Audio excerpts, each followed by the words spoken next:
Okay, let me start my second session where before I come to that that problem contains many more uh, definitions like independentness and uh, disjointness, etc., etc. So we shall be discussing these things because we have independent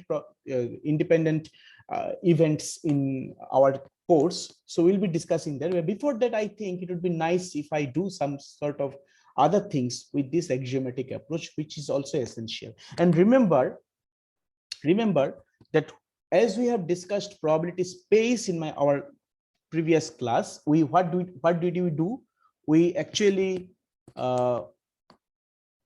first of all, we actually considered the sample space because it is the new session. So that's why I'm writing here once again for your understanding that what we did actually, we considered the sample space, and then we constructed the Boolean algebra, capital B, which is a Boolean algebra.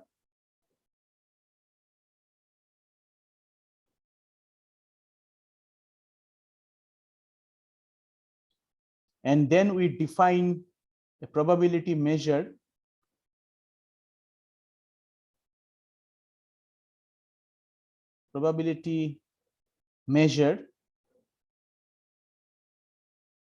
on the sets of the Boolean algebra, and we considered this triplet as the Boolean algebra along with the probability measure. We called this as probability space. We called this as probability space. Okay, so that was the idea. Now remember one thing which I didn't mention in my previous session, that the elements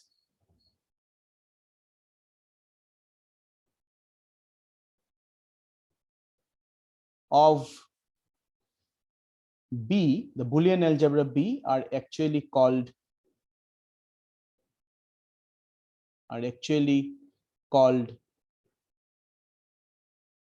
events. So often you have learned that probability of that event. What is the probability of the event that had has occurred? So events are actually the elements of these sets H, T, the sample space H, T, phi. These are all events. First of all, I would like to show you an example where I will prove that probability of phi is equal to 0. Okay, where we actually call phi to be impossible event. We know it very well. Phi to be impossible event. So our statement is, if phi is impossible event, then probability of phi is equal to 0. Now you see, to show this with the axiomatic approach, what I want to do is that I will choose the element phi. I'm considering, I'm talking about elements, means because it is the member of the collection Boolean algebra. So phi is a collection, phi is a set which is an element of the Boolean algebra. So that's why I'm considering it as an element. So I'm considering phi and the sample space together, and we know that phi and this sample space, phi is the complement of this S and S is the complement of this phi, and we are taking the union of these two events, and we know that this union is also S, and which is present inside the respective Boolean algebra. So we know that this happens always. Now if we apply probability measure which we have defined on the Boolean algebra on both sides, what will we get? Let us see. So we will get probability of phi union S equal to PS. Now since phi and S are disjoint because there is no common element between the two, and they are members of the Boolean algebra, so this probability function is for these disjoint sets are finitely additive. So I can write it as phi, P of phi plus P of S is equal to P of S. Okay. And we know that S is the total sample space. I mean, not, I shouldn't say total sample space, total number of all possible outcomes. That is the sample space. Then probability of phi, that will be equal to probability of phi plus PS is equal to 1 by our axiom. And thus we get probability of phi is equal to 0. Okay, which proves the result that when phi is an impossible event, probability of phi is equal to 0. But the converse of the statement, but the converse is not true, is not true. It's a very important part. That means what? When that is, when probability of an out event, say capital A, is equal to 0, then we cannot say that A is impossible. We cannot say that A is impossible. Well, what's the logic behind it? The logic is, consider our coin tossing problem. We consider the Boolean algebra HT.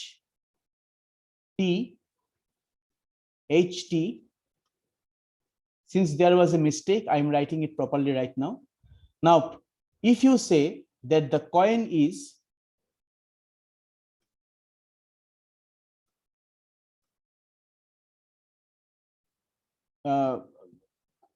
I should write, if you say that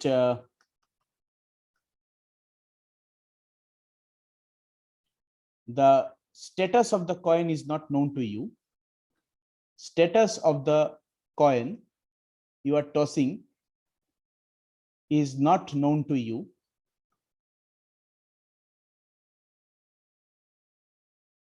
then you can assign any probability to these events. So one is free to choose probability to T to be 0. Okay, in such a way so that the total probability is equal to 1. Okay, so he can do this. He is free to do so. I have already explained. But here you see probability of T. I should write it in this manner. So probability of T is equal to 0. But T is not an impossible event, because if you toss a coin, this particular set may happen, may come. High chance is there, 1 in 1 lakh, say. But since you are actually not calculating, you are allocating the value to this particular event, then you are getting 0. You are allocating the probability 0. You are free to do so, but you cannot say that this event is impossible. But T is not impossible. So you always remember that this part is true, that if phi is impossible, if you declare something to be impossible, okay, if you declare that capital Z is an event which is impossible, if you declare that this event is impossible, immediately you can say that, yeah, okay, then probability of Z equal to 0. But if you say get something as probability of 0, probability of some event is 0, you cannot say immediately that that event is impossible. So remember this point always.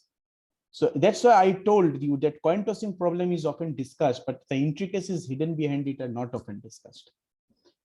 Second example I would like to mention is that, suppose capital A be any event and A bar is the complementary event of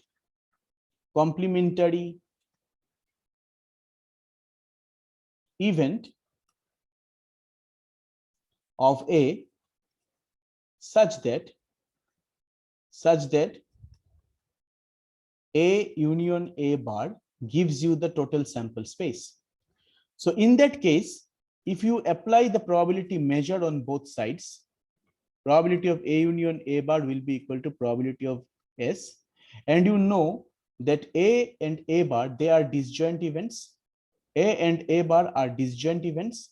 And therefore, for disjoint events, by the property of the finite additive set function, probability of A union A bar will be equal to probability of A plus probability of A bar, which is probability of S and which is equal to 1. And therefore, we can write as probability of A complement will be equal to 1 minus PA. Okay, so it's a very important formula, as you can see. And from the axiom of probabilities, we know for any event capital A, probability of A is greater than or equal to 0. Now, A bar is one such event of that Boolean algebra. And so this also holds for probability of A bar. So probability of A bar is greater than or equal to 0. Now you have already proved that probability of A bar is equal to 1 minus PA. So we write it as 1 minus PA greater than or equal to 0. Okay, and this implies probability of A is less than or equal to 1. And therefore, combining this and combining that, we say combining star and double star, we get probability of any event capital A lies between 0 and 1. Okay, I ask all of you not to write, just take a screenshot of what you are seeing right now, because I will be quick to move on to the next page. And if you keep on writing, then it will just you'll not be able to do so, because and if I wait for you, then it will just kill the time. Okay, so you take the screenshot quickly. I hope that you have and you are going to get all these things in the video, uploaded video. So you don't have to worry about it. Next, we can take an example of, say, I'm considering a event capital B, and inside that event we get an event capital A. Okay, so this is your event capital A. But what sort of situation I have considered? I have considered the situation here. Capital A is a subset of capital B. Okay, or since we are not talking about sets, I will say that A is a sub event of capital B. A is a sub event of capital B. What is B? Say, for example, students of the students of CSE section B, the boys of CSE section B, that is event B. And event A, the smokers of CSE section B, boys who smoke in CSE section B. That is obviously that will be a sub event of capital B. I hope that all of you do not smoke. Now, if such a situation is there, now you see this portion outside capital A and inside capital B, this portion is actually can be denoted by A complement and its intersection with capital B. A complement means something which is not in A, and B is the entire thing. Okay, so this portion, let me mark it. This will be A bar intersection B. Okay, now if this is so, then we can write the event B as union of these two sub events, A bar intersection B union A. Okay, now let us choose the probability measured on both sides. Probability of B will be equal to probability of A bar intersection B union A. Now they are disjoint, as you can see from the picture, they are disjoint. So probability of A bar intersection B union, this will be sum total of these probabilities because of this finite additivity. And therefore, probability of A bar intersection B can be written as probability of B minus probability of A. Now, as A bar intersection B is any event, so probability of A bar intersection B is greater than or equal to 0 because of the axiom that probabilities are always non-negative, and therefore probability of B minus probability of A should be greater than or equal to 0, and so probability of B should be greater than or equal to probability of A. It's a very important result. So the result is, if A is a sub-event of capital B, then probability of A is less than or equal to probability of B. Important result. Okay, let us take another situation. As for example, now I'm considering an event capital A and an event capital B, which are not disjoint because they have some common element like this. This is the common part. So this is your event B, and you know that common part is called A intersection B. Okay. No, sorry, just a minute. Now, look at this set capital A.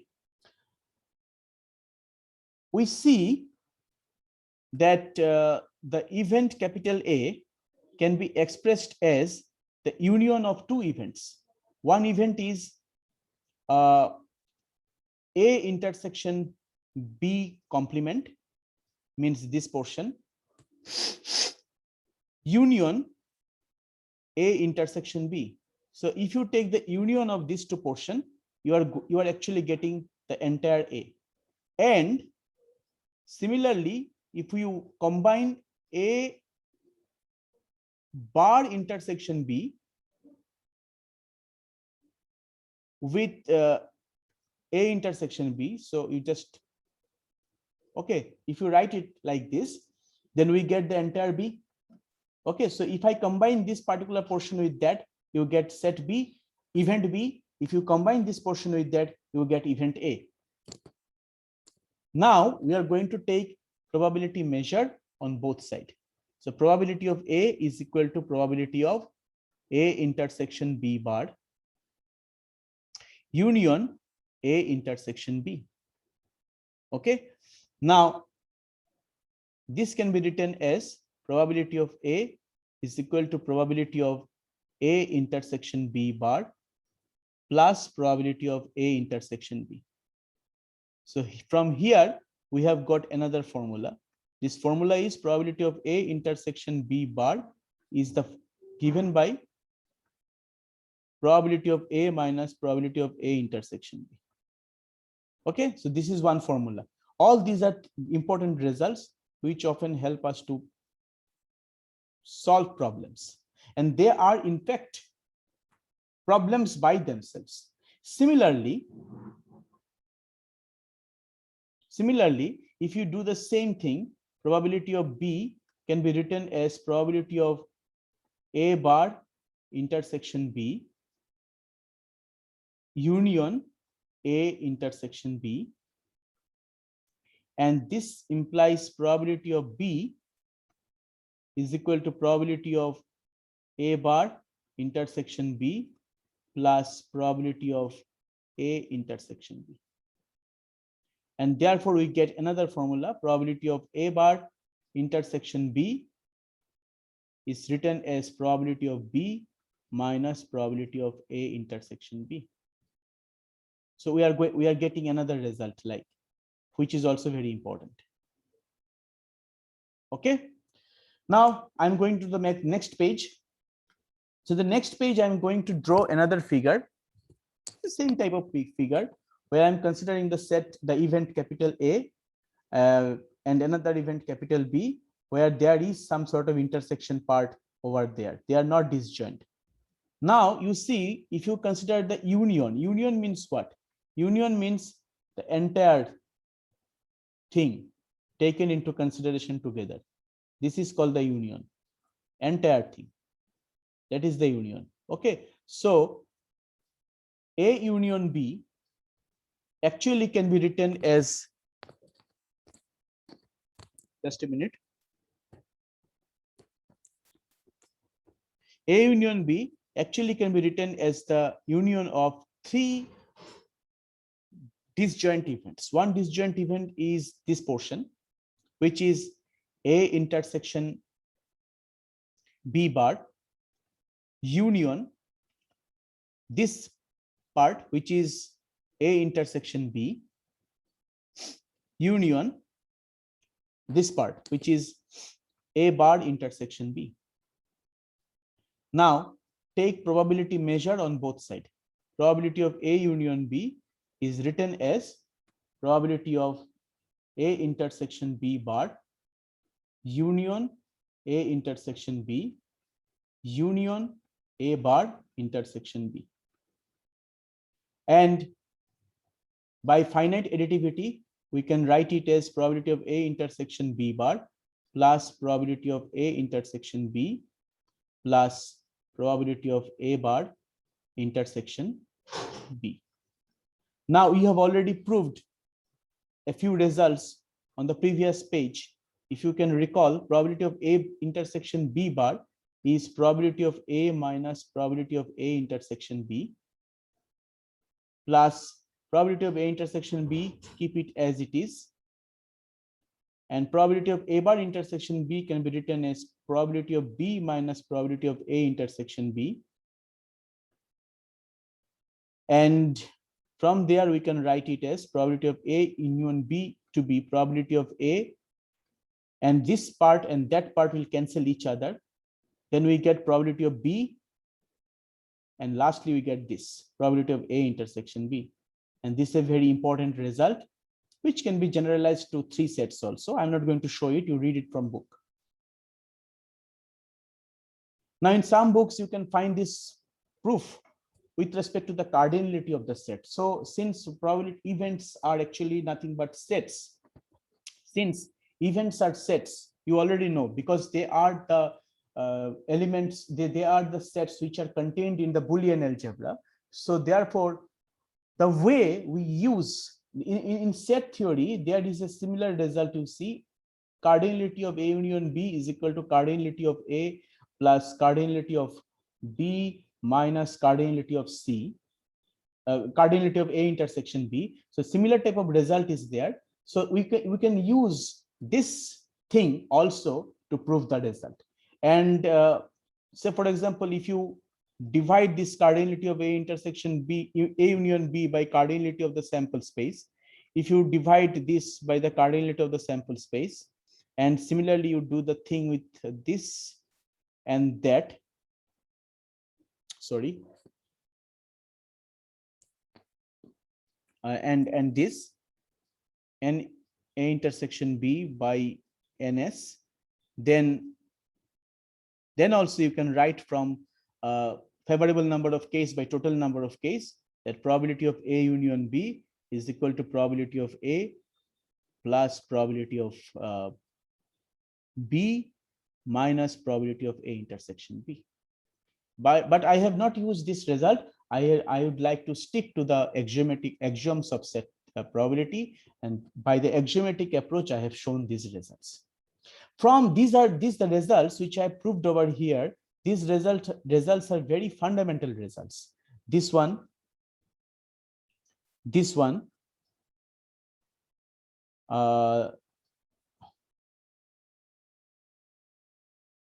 that one, these two, and that. They are very fundamental results, and other set theoretic results can also be derived from this. Okay, so you can get many such examples in the book. Now I'm going to explain where the result which I mentioned in the previous session, that whether my question was whether disjoint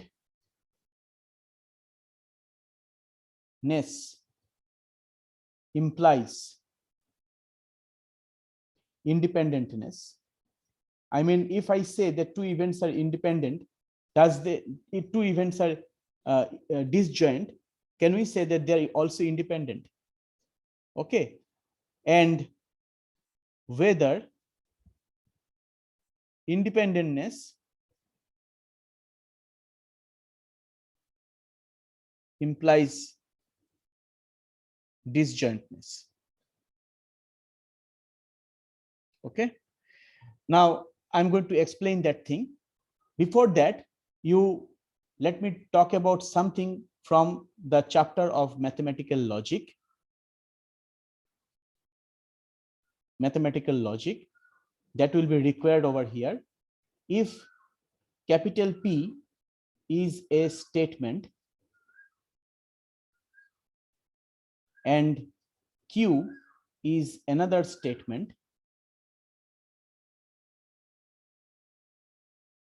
okay, then P implies Q. If P implies Q, this implies not Q also implies not P. Not Q also implies not P. Suppose P is a statement like I'm in Kolkata.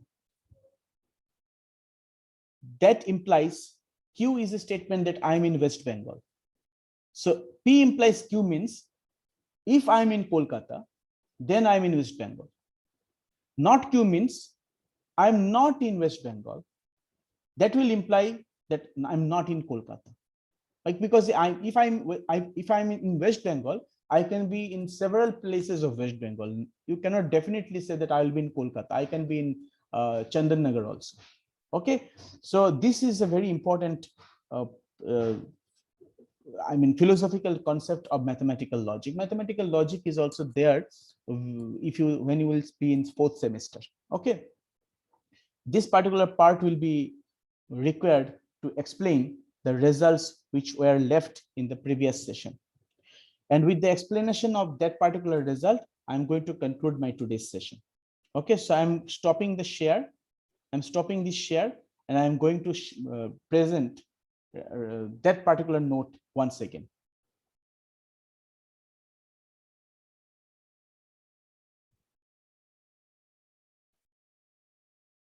Okay. Now, I hope you are able to see my note. Now, what was the result which I was talking about, that let capital A and capital B be two events, neither of which has probability 0. Now, suppose according to the given condition, I have considered two events, capital A and capital B, and since it is written that neither of these events are 0, so I'm right. I have written here that probability of A is not equal to 0 and probability of B is not equal to 0. Now, we know, and you will get to know, and probably have seen from my previous notes which I shared last night, that if two events are independent, there is a theorem which is called multiplication theorem of probability. I'll be explaining that tomorrow's class. Multiplication of theorem of probability says that if capital A and capital B are independent events, probability of A intersection B will be equal to probability of A into probability of B. A intersection B, what do we mean by that? From set theoretic approach, A intersection B means common element residing in both A and B. But from probabilities concept, A intersection B means A and B. So both the events A and event B are simultaneously happening together.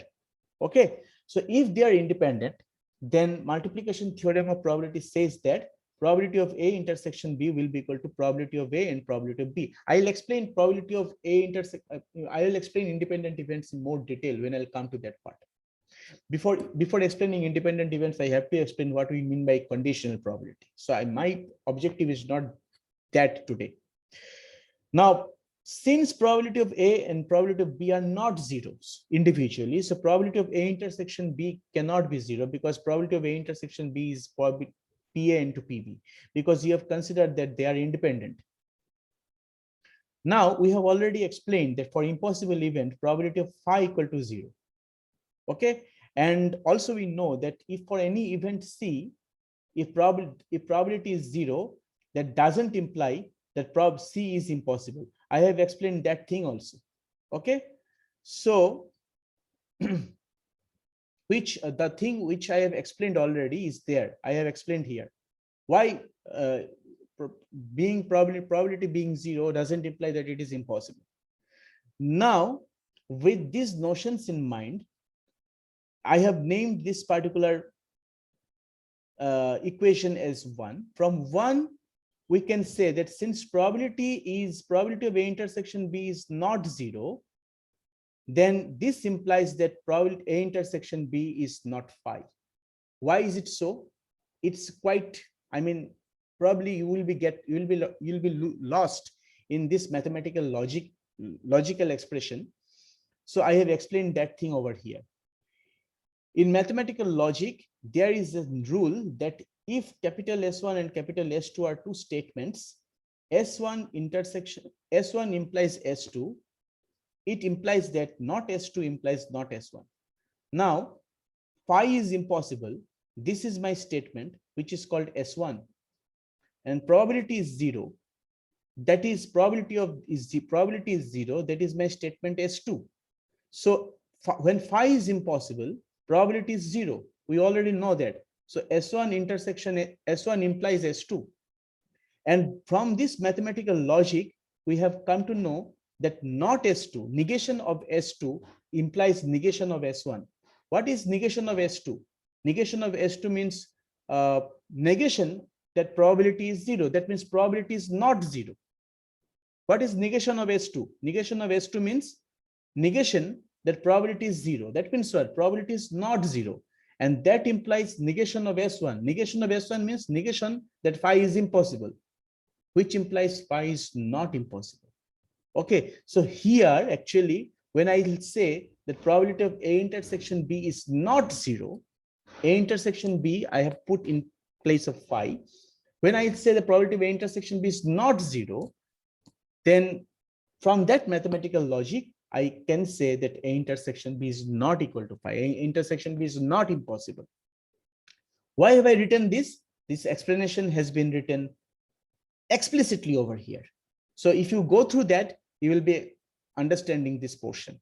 And since A intersection B is not equal to phi, therefore, and phi is actually we consider to be a notation to declare null set. So A and B must contain some common element.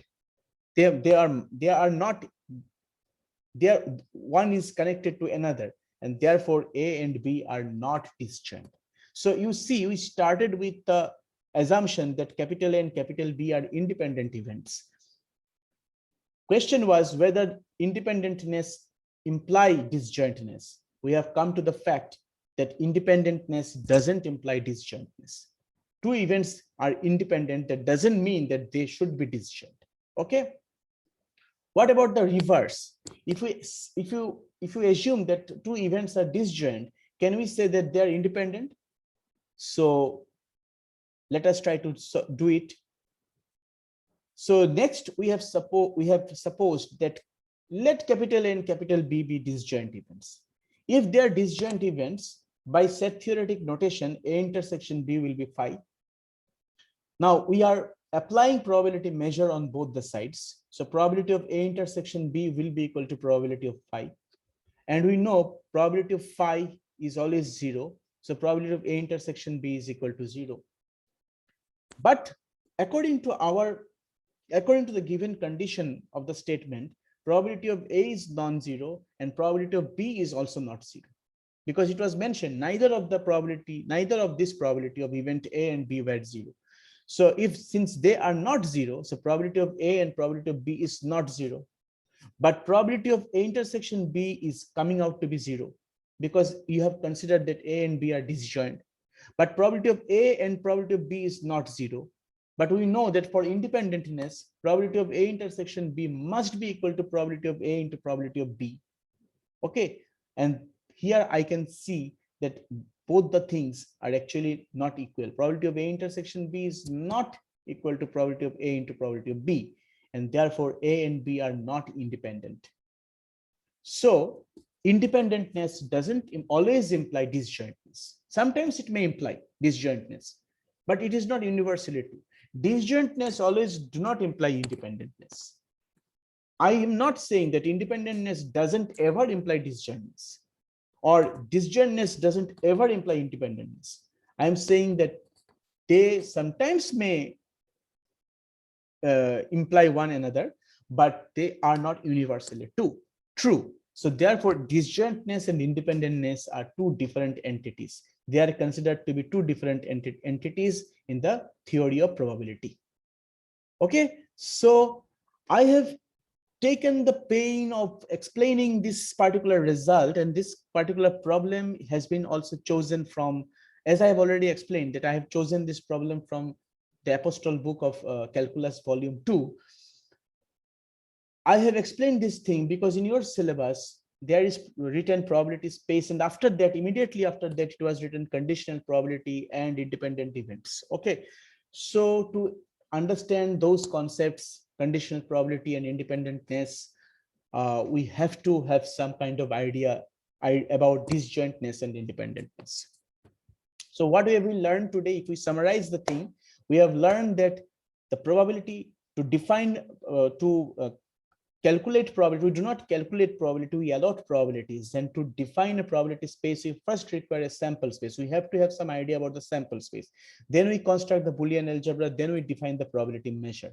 The probability space, the triplet is called probability space, and the probability measure satisfies certain axioms. Say, for example, the probability measure has to be finitely additive, probability of the sample space has to be equal to 1, and probability of the another thing was probability of any event has to be non-negative. Now, if you can consider these to be the pillars on which the theory of probability is set upon. If you remove any of this, then the theory of probability will collapse.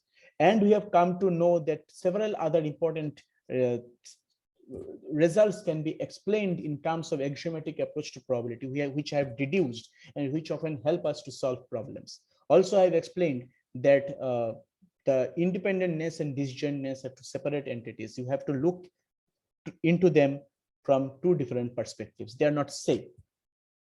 So with all this basic knowledge, I am going to carry forward with my next session tomorrow with the explanation of conditional probability. And I ask you to go through my notes, which I have already given to you, where some problems have been explained to make you understand the concept. So just before you attend the class, you go through the note and then you attend the class. Then it will be a good for you also. I will try to upload my today's video in the YouTube, and if I can do it properly, then I'll share the video with CSE section A. You have friends in CSE section A, so tell them that in CSE, before attending tomorrow's class, I have class with CSE A also tomorrow. So before attending the class, they must go through my video today, because I'll be starting from beyond that. These things will not be explained any further. So best of luck, and see you tomorrow. Till then, bye.